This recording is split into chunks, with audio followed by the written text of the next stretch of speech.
नमस्कार, मैं हूं आपके साथ वैशाली और आप देख रहे हैं भारत टीवी लाइव। आइए बढ़ते हैं आज की खास खबरों की ओर। बड़ी खबर हरदा से आ रही है। कांग्रेस प्रदेश अध्यक्ष जीतू पटवारी घटनास्थल पर पहुंचे।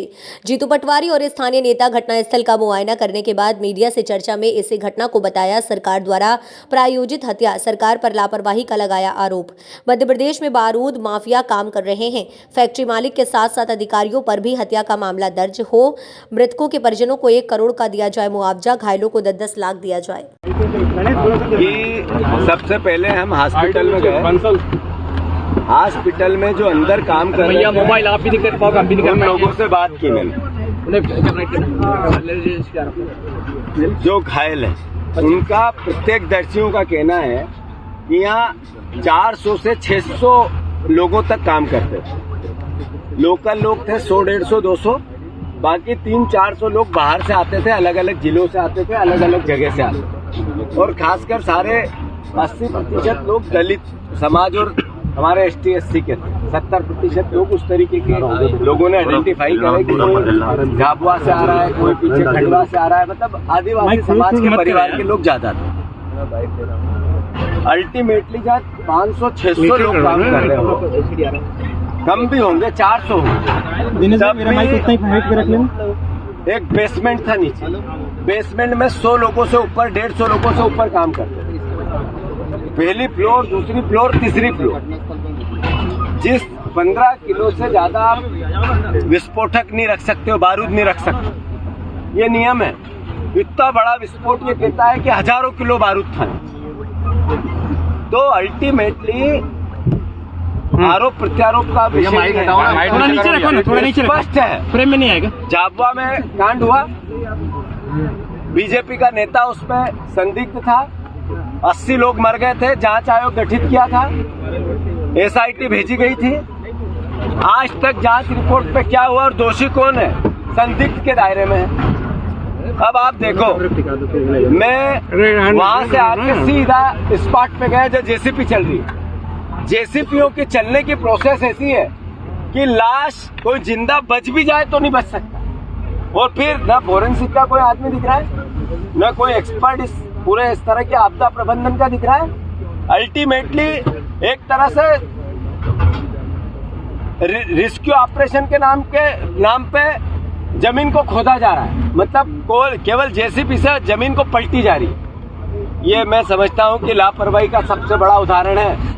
इस सरकार को संज्ञान लेना था। सरकार का एक नुमाइंदा, यहाँ का मंत्री, यहाँ का प्रभारी मंत्री, इतने लोग मर गए, क्या 24 घंटे यहाँ रुक नहीं सकता था? यहाँ रह नहीं सकता था? यहाँ बैठ के रेस्क्यू ऑपरेशन में अपनी सहयोगिता नहीं दे सकता था? मुख्यमंत्री जी यहाँ से 100 किलोमीटर दूर है, हेलीकॉप्टर से आने में 10 मिनट लगते हैं, कल ही क्यों नहीं आए?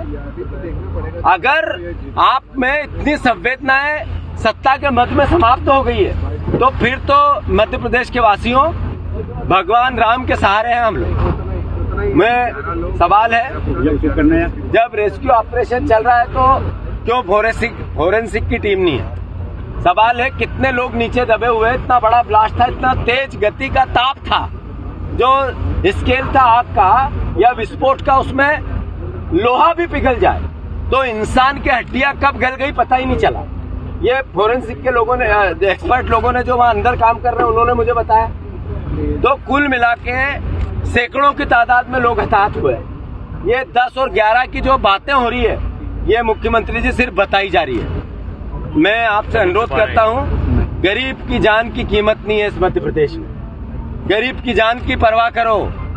आप अलग अलग तरीके से राशन दे के गरीब का वोट लेने की कोशिश करो, आपकी इच्छा, पर जान की कीमत करो। आप ये बताओ, आपने अभी तक हमने नाम सुना था कि शराब माफिया होता है, भू माफिया होता है, रेत माफिया, माइनिंग माफिया होता है। ये बारूद माफिया मध्य प्रदेश में काम कर रहा है। शर्म आती है। मांग है हमारी, जो लोग हताहत हैं उनको 25,000, 50,000 की बात नहीं करे सरकार, 10-10 लाख रुपए घायलों को देना चाहिए, 1-1 करोड़ मृतकों को देना चाहिए। रजिस्टर क्या था इनका मेंटेन करें, और जो लोग लापता है, मिसिंग है, उनका क्या होगा और उसको किस तरीके से मैपअप किया जाएगा, ये सरकार को निर्धारण करना चाहिए। और जो मिसिंग है उसके परिवारजनों को 1-1 करोड़ रुपए की व्यवस्था करके देनी चाहिए। बच्चियां दो मेरे से अभी मिली, उसका पूरा परिवार मिला, माता पिता दोनों चले गए। छोटे छोटे बच्चे महिलाएं काम करने आती थी तो साथ लाते थे, कितने सुहा हो गए पता ही नहीं चला। अल्टीमेटली लोग ऊपर से वीडियो विजुअल आ रहे हैं, 3-3 मंजिल 2-2 मंजिल से कूद के मर रहे हैं लोग, इतनी यातना था। मतलब ये एक तरह का सरकार द्वारा निर्मित क्राइम है। इससे पहले जब इस तरह के विस्फोट हुए थे तो मुख्यमंत्री तात्कालीन ने कैसी बड़ी बड़ी बातें की थी, हम ध्यान रखेंगे, जो लाइसेंस देने की गतिविधि और टाइट करेंगे, नियम बदलेंगे, हमने जो दोषी है उनको फांसी की सजा देंगे, कैसे कैसे बयान। और फिर लोग मर गए। ये वही सरकार थी जब वो लोग 80 मरे थे, हताहत हुए थे, और अब फिर ये लोग सैकड़ों मरे हैं। तो सरकार द्वारा निर्मित हत्याएं हैं ये, सरकार ने हत्याएं, सरकार की लापरवाही से हत्याएं हुई है।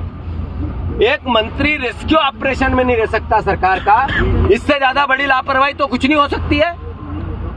एसआईटी का गठन होना चाहिए जल्दी से, जो दोषी मालिक है वो अपनी जगह है, उस पर तो 307, 302 का मुकदमा हो, और जो अधिकारी इसमें लापरवाही के उन पे भी 302 का मुकदमा हो। सरकार चूंकि टोटल दोषी है, प्रदेश से माफी मांगे मुख्यमंत्री, और कम से कम अब तो आ जाए मुख्यमंत्री लोगों और परिजनों से मिलने। अभी भी आप भोपाल की कुर्सी से नहीं उठना चाहते हो, उज्जैन 5 बार हफ्ते में जाना चाहते हो, लोग मर रहे हो आना नहीं चाहते। इससे शर्म की बात नहीं हो सकती। मोहन भैया कृपा करो, मुख्यमंत्री जी हरदा आओ और जल्दी से मरोहों की लाश, जो लाशें हैं वो ढूंढवा के परिजनों को दो, और इनके लिए जो बेस्ट से बेस्ट हो सकता है, अच्छे से अच्छा हो सकता है वो करो। कांग्रेस पार्टी इस पूरे काम में आप सरकार के साथ। मिसिंग के 2 मामले ही आए हैं सर प्रशासन का कहना है कि मिसिंग के 2 मामले सारी बातें अखबार में, मीडिया में है, आप लोगों के संज्ञान में है। एक व्यक्ति के 2। इस खबर में फिलहाल इतना ही। अगली खबर में फिर होगी मुलाकात, तब तक के लिए देखते रहिए भारत टीवी लाइव। नमस्कार।